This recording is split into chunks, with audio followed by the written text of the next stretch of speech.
श्री दुर्गा सप्तशती पाठ अध्याय 1 ओम दुर्गाय नमः। इस अध्याय में मेधा ऋषि का राजा सूरथ और समाधि को भगवती की महिमा बताते हुए मधुकैटभ वध का प्रसंग सुनाना। भगवान विष्णु के सो जाने पर मधु और कैटभ को मारने के लिए कमल जन्मा। ब्रह्मा जी ने जिनका स्तवन किया था उन महाकाली देवी का मैं सेवन करता हूँ। वे अपने 10 हाथों में खंड, चक्र, गदा, धनुष, परीघ, शूल, भूषुंडी, मस्तक और शंख धारण करती है। उनके 3 नेत्र है। वे समस्त अंगों में दिव्या आभूषणों से विभूषित है। उनके कांति नीलमणि के समान है तथा वे 10 मुख और 10 पैरों से युक्त हैं। मार्कंडेय बोले, सूर्य के पुत्र सावर्णी जो 8वें मनु कहे जाते हैं, उनकी उत्पत्ति की कथा विस्तार पूर्वक कहता हूँ, सुनो। सूर्य कुमार महाभाग सावर्णी भगवती महामाया के अनुग्रह से जिस प्रकार मनवंतर के स्वामी हुए, वही प्रसंग सुनाता हूँ। पूर्वकाल की बात है। स्वारोचिष मनवंतर में सुरथ नाम के एक राजा थे जो चैत्रवंश में उत्पन्न हुए थे। उनका समस्त भूमंडल पर अधिकार था। वे प्रजा का अपने औरस पुत्रों की भांति धर्म पूर्वक पालन करते थे, तो भी उस समय कोलाविध्वंसी नामक कुल के क्षत्रिय उनके शत्रु हो गए। राजा सुरथ की दंडनीति बड़ी प्रबल थी। उनका शत्रुओं के साथ संग्राम हुआ। यद्यपि कोलाविध्वंसी संख्या में कम थे, तो भी उस समय कोलाविध्वंसी नामक कुल के क्षत्रिय उनके शत्रु हो गए। राजा सुरथ की दंडनीति बड़ी प्रबल थी। उनका शत्रुओं के साथ संग्राम हुआ। यद्यपि कोलाविध्वंसी संख्या में कम थे, तो भी राजा सुरथ युद्ध में उनसे परास्त हो गए। तब वे युद्धभूमि से अपने नगर को लौट आए और केवल अपने देश के राजा होकर रहने लगे। समूची पृथ्वी से अब उनका अधिकार जाता रहा, किंतु वहां भी उन प्रबल शत्रुओं ने उस समय महाभाग राजा सुरथ पर आक्रमण कर दिया। राजा का बल क्षीण हो चला था, इसलिए उनके दुष्ट, बलवान एवं दुरात्मा मंत्रियों ने वहां उनकी राजधानी में भी राजकीय सेना और खजाने को हथिया लिया। सुरथ का प्रभुत्व नष्ट हो चुका था, इसलिए वे शिकार खेलने के बहाने घोड़े पर सवार हो वहां से अकेले ही एक घने जंगल में चले गए। वहां उन्होंने विप्रवर मेधा मुनि आश्रम देखा, जहां कितने ही हिंसक जीव अपनी स्वाभाविक हिंसावृत्ति छोड़कर परम शांत भाव से रहते थे। मुनि के बहुत से शिष्य उस वन की शोभा बढ़ा रहे थे। वहां जाने पर मुनि ने उनका सत्कार किया और वे उन मुनिश्रेष्ठ के आश्रम पर इधर उधर विचरते हुए कुछ काल तक रहे। फिर ममता से आकृष्ट चित्त होकर वहां इस प्रकार चिंता करने लगे, पूर्व काल में मेरे पूर्वजों ने जिसका पालन किया था, वही नगर आज मुझसे रहित है। पता नहीं मेरे दुराचारी भृत्यगण उसकी धर्म पूर्वक रक्षा करते हैं या नहीं। जो सदा मद की वर्षा करने वाला और शूरवीर था, वह मेरा प्रधान हाथी अब शत्रुओं के अधीन होकर न जाने किन भोगों को भोगता होगा। जो लोग मेरी कृपा, धन और भोजन पाने से सदा मेरे पीछे पीछे चलते थे, वे निश्चय ही अब दूसरे राजाओं का अनुसरण करते होंगे। उन अपव्ययी लोगों के द्वारा सदा खर्च होते रहने के कारण अत्यंत कष्ट से जमा किया हुआ मेरा वह खजाना खाली हो जाएगा। ये तथा और भी कई राजा सुरथ निरंतर सोचते रहते थे। एक दिन उन्होंने वहां विप्रवर मेधा के आश्रम के निकट एक वैश्य को देखा और उससे पूछा, भाई तुम कौन हो? यहाँ तुम्हारे आने का क्या कारण है? तुम क्यों शोकग्रस्त और अनमने से दिखाई देते हो? राजा सुरथ का यह प्रेम पूर्वक कहा हुआ वचन सुनकर वैश्य ने विनीत भाव से उन्हें प्रणाम करके कहा। वैश्य बोला, राजन, मैं धनियों के कुल में उत्पन्न एक वैश्य हूँ। मेरा नाम समाधि है। मेरे दुष्ट स्त्री पुत्रों ने धन के लोभ से मुझे घर से बाहर निकाल दिया है। मैं इस समय धन, स्त्री और पुत्रों से वंचित हूँ। मेरे विश्वसनीय बंधुओं ने मेरा ही धन लेकर मुझे दूर कर दिया है, इसलिए दुखी होकर मैं वन में चला आया हूँ। यहाँ रहकर मैं इस बात को नहीं जानता कि मेरे पुत्रों की, स्त्री की और स्वजनों की कुशल है या नहीं। इस समय घर में वे कुशल से रहते हैं अथवा उन्हें कोई कष्ट है। वे मेरे पुत्र कैसे हैं? क्या वे सदाचारी है अथवा दुराचारी हो गए हैं? राजा ने पूछा, जिन लोभी स्त्री पुत्र आदि ने धन के कारण तुम्हें घर से निकाल दिया, उनके प्रति तुम्हारे चित्त में इतना नेह का बंधन क्यों है? वैश्य बोला, आप मेरे विषय में जैसी बात कहते हैं वह सब ठीक है, किंतु क्या करूं, मेरा मन निष्ठुरता नहीं धारण करता। जिन्होंने धन के लोभ पड़कर पिता के प्रति स्नेह, पति के प्रति प्रेम तथा आत्मीयजन के प्रति अनुराग को तिलांजलि दे मुझे घर से निकाल दिया है, उन्हीं के प्रति मेरे हृदय में इतना से है। महामते, गुणहीन बंधुओं के प्रति भी जो मेरा चित्त इस प्रकार प्रेममग्न हो रहा है, यह क्या है, इस बात को मैं जानकर भी नहीं जान पाता। उनके लिए मैं लंबी सांसें ले रहा हूं और मेरा हृदय अत्यंत दुखित हो रहा है। उन लोगों में प्रेम का सर्वथा अभाव है, तो भी उनके प्रति जो मेरा मन निष्ठुर नहीं हो पाता। इसके लिए क्या करूं? मार्कंडेय जी कहते हैं, ब्राह्मण। तदंतर राजाओं में श्रेष्ठ सुरथ और वह समाधि नामक वैश्य दोनों साथ साथ मेधा मुनि की सेवा में उपस्थित हुए और उनके साथ यथायोग्य न्यायानुकूल विनयपूर्ण बर्ताव करके बैठे। तत्पश्चात वैश्य और राजा ने कुछ वार्तालाप आरंभ किया। राजा ने कहा, भगवन, मैं आपसे एक बात पूछना चाहता हूं, उसे बताइए। मेरा चित्त अपने अधीन न होने के कारण वह बात मेरे मन को बहुत दुख देती है। जो राज्य मेरे हाथ से चला गया है, उसमें और उसके संपूर्ण अंगों में मेरी ममता बनी हुई है।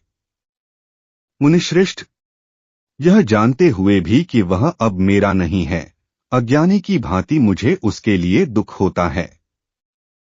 यह क्या है? इधर यह वैश्य भी घर से अपमानित होकर आया है। इसके पुत्र, स्त्री और भृत्यों ने इसे छोड़ दिया है। स्वजनों ने भी इसका परित्याग कर दिया है, तो भी यह उनके प्रति अत्यंत हार्दिक स्नेह रखता है। इस प्रकार यह तथा मैं दोनों ही बहुत दुखी हैं। जिसमें प्रत्यक्ष दोष देखा गया है, उस विषय के लिए भी हमारे मन में ममता जनित आकर्षण पैदा हो रहा है। महाभाग, हम दोनों समझदार हैं, तो भी हमें जो मोह पैदा हुआ है, यह क्या है? विवेक शून्य पुरुष की भांति मुझ में और इसमें भी यह मूर्ता प्रत्यक्ष दिखाई देती है। ऋषि बोले, महाभाग, विषय मार्ग का ज्ञान सब जीवों को है। इसी प्रकार विषय भी सबके लिए अलग अलग हैं। कुछ प्राणी दिन में नहीं देखते और दूसरे रात में ही नहीं देखते, तथा कुछ जीव ऐसे हैं जो दिन और रात्रि में भी बराबर ही देखते हैं। यह ठीक है कि मनुष्य समझदार होते हैं, किंतु केवल वे ही ऐसे नहीं होते। पशु, पक्षी और मृग आदि सभी प्राणी समझदार होते हैं। मनुष्यों की समझ भी वैसी ही होती है जैसी उन मृग और पक्षियों की होती है, तथा जैसी मनुष्यों की होती है वैसी ही उन मृग पक्षी आदि की होती है। यह तथा अन्य बातें भी प्रायः दोनों में समान ही हैं। समझ होने पर भी इन पक्षियों को तो देखो, ये स्वयं भूख से पीड़ित होते हुए भी मोहवश बच्चों की चोंच में कितने चाव से अन्न के दाने डाल रहे हैं। नरश्रेष्ठ, क्या तुम नहीं देखते कि ये मनुष्य समझदार होते हुए भी लोभवश अपने किए हुए उपकार का बदला पाने के लिए पुत्रों की अभिलाषा करते हैं? यद्यपि उन सब में समझ की कमी नहीं है, तथापि वे संसार की स्थिति जन्म मरण की परंपरा बनाए रखने वाले भगवती महामाया के प्रभाव द्वारा ममतामय भंवर से युक्त मोह के गहरे गर्त में गिराए गए हैं। इसलिए इसमें आश्चर्य नहीं करना चाहिए। जगदीश्वर भगवान विष्णु की योग निद्रा रूपा जो भगवती महामाया हैं, उन्हीं से यह जगत मोहित हो रहा है। वे भगवती महामाया देवी ज्ञानियों के भी चित्त को बलपूर्वक खींचकर मोह में डाल देती हैं। वे ही इस संपूर्ण चराचर जगत की सृष्टि करती हैं तथा वे ही प्रसन्न होने पर मनुष्यों को मुक्ति के लिए वरदान देती हैं। वे ही पराविद्या, संसार बंधन और मोक्ष की हेतु भूता सनातनी देवी तथा संपूर्ण ईश्वरों की भी अधीश्वरी हैं। राजा ने पूछा, भगवन कौन हैं? ब्राह्मण, उनका आविर्भाव कैसे हुआ तथा उनके चरित्र कौन कौन हैं? ब्रह्मवेत्ताओं में श्रेष्ठ महर्षि। उन देवी का जैसा प्रभाव हो, जैसा स्वरूप हो और जिस प्रकार प्रादुर्भाव हुआ हो, वह सब मैं आपके मुख से सुनना चाहता हूँ।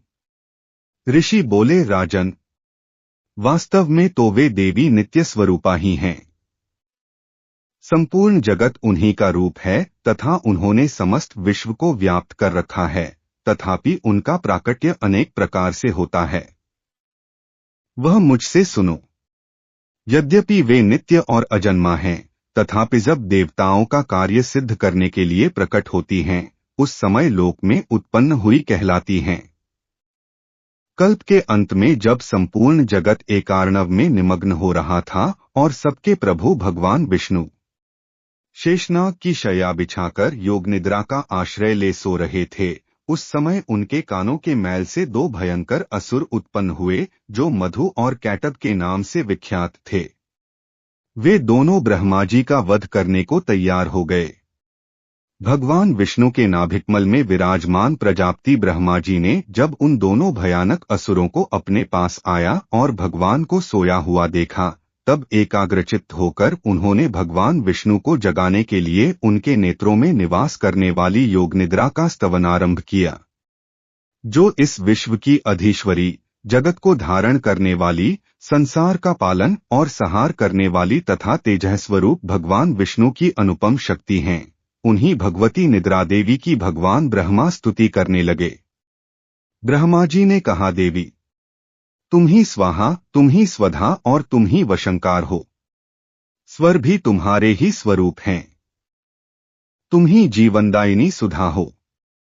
नित्य अक्षर प्रणव में अकार, उकार, मकार इन तीन मात्राओं के रूप में तुम ही स्थित हो तथा इन तीन मात्राओं के अतिरिक्त जो बिंदुरूपा नित्य अर्धमात्रा है, जिसका विशेष रूप से उच्चारण नहीं किया जा सकता, वह भी तुम ही हो। देवी, तुम ही संध्या, सावित्री तथा परम जननी हो। देवी, तुम ही इस विश्व ब्रह्मांड को धारण करती हो। तुमसे ही इस जगत की सृष्टि होती है। तुम ही से इसका पालन होता है और सदा तुम ही कल्प के अंतर में सबको अपना ग्रास बना लेती हो। हे देवी, इस जगत की उत्पत्ति के समय तुम सृष्टि रूपा हो, पालन काल में स्थिति रूपा हो तथा कल्पांत के समय संहार रूप धारण करने वाली हो। तुम ही महाविद्या, महामाया, महामेधा, महास्मृति, महामोहरूपा, महादेवी और महासुरी हो। तुम ही तीनों गुणों को उत्पन्न करने वाली सबकी प्रकृति हो। भयंकर कालरात्रि, महारात्रि और मोहरात्रि भी तुम ही हो। तुम ही श्री, तुम ही ईश्वरी और तुम ही बोधस्वरूपा बुद्धि हो। लज्जा, पुष्टि, तुष्टि, शांति और क्षमा भी तुम ही हो। तुम खंगधारिणी, शूलधारिणी, घोररूपा तथा गदा, चक्र, शंख और धनुष धारण करने वाली हो। बाण, भुषुंडी और परिघे भी तुम्हारे अस्त्र हैं। तुम सौम्य और सौम्यतर हो। इतना ही नहीं, जितने भी सौम्य एवं सुंदर पदार्थ हैं, उन सब की अपेक्षा तुम अत्यधिक सुंदरी हो। पर और अपर से परे रहने वाली परमेश्वरी तुम ही हो। सर्वस्वरूपे देवी, कहीं भी सतसत रूप जो कुछ वस्तुएं हैं और उन सब की जो शक्ति है, वह तुम ही हो। ऐसी अवस्था में तुम्हारी स्तुति क्या हो सकती है? जो इस जगत की सृष्टि, पालन और संहार करते हैं, उन भगवान को भी जब तुमने निद्रा के अधीन कर दिया है, तब तुम्हारी स्तुति करने में यहाँ कौन समर्थ हो सकता है? मुझको, भगवान शंकर को तथा भगवान विष्णु को भी तुमने ही शरीर धारण कराया है। आथ तुम्हारी स्तुति करने की शक्ति किसमें है? देवी, तुम तो अपने इन उदार प्रभावों से ही प्रशंसित हो। ये जो दोनों दुर्धर्ष असुर मधु और कैटब हैं, इनको मुंह में डाल दो और जगदीश्वर भगवान विष्णु को शीघ्र ही जगा दो। साथ ही इनके भीतर इन दोनों महान असुरों को मार डालने की बुद्धि उत्पन्न कर दो। ऋषिखते हैं राजन, जब ब्रह्मा जी ने वहां मधु और कैटब को मारने के उद्देश्य से भगवान विष्णु को जगाने के लिए तमोगुण की अधिष्ठात्री देवी योगनिद्रा की इस प्रकार स्तुति की, तब वे भगवान के नेत्र, मुख, नासिका, बाहु, हृदय और वक्षस्थल से निकलकर अव्यक्त जन्मा ब्रह्मा जी की दृष्टि के समक्ष खड़ी हो गईं।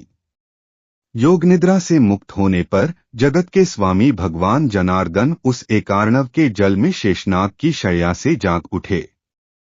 फिर उन्होंने उन दोनों असुरों को देखा।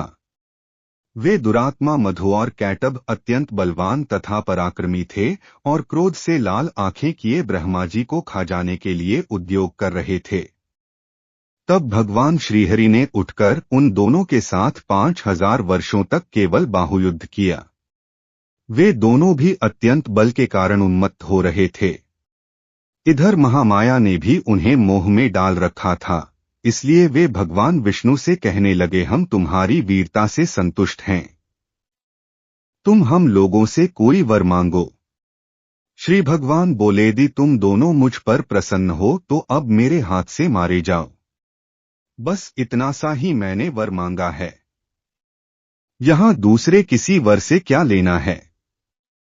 ऋषि कहते हैं, इस प्रकार धोखे में आ जाने पर जब उन्होंने संपूर्ण जगत में जल ही जल देखा, तब कमलनयन भगवान से कहा, जहां पृथ्वी जल में डूबी हुई न हो, जहां सूखा स्थान हो, वहीं हमारा वध करो। ऋषि कहते हैं, तब तथास्तु कहकर शंख, चक्र और गदा धारण करने वाले भगवान ने उन दोनों के मस्तक अपनी जांघ पर रखकर चक्र से काट डाले। इस प्रकार ये देवी महामाया ब्रह्मा जी की स्तुति करने पर स्वयं प्रकट हुई थीं। अब पुनः तुमसे उनके प्रभाव का वर्णन करता हूँ, सुनो। इस प्रकार श्री मार्कंडेय पुराण में सावर्णिक मनवंतर की कथा के अंतर्गत देवी महात्म्य में मधुकैट भवध नामक पहला अध्याय पूरा हुआ। जय माता दी। मिलते हैं कल नए अध्याय के साथ। अगर आप सभी को वीडियो पसंद आई हो तो हमसे जुड़े रहने के लिए चैनल को सब्सक्राइब जरूर करें। कमेंट में जय माता दी अवश्य लिखें। धन्यवाद।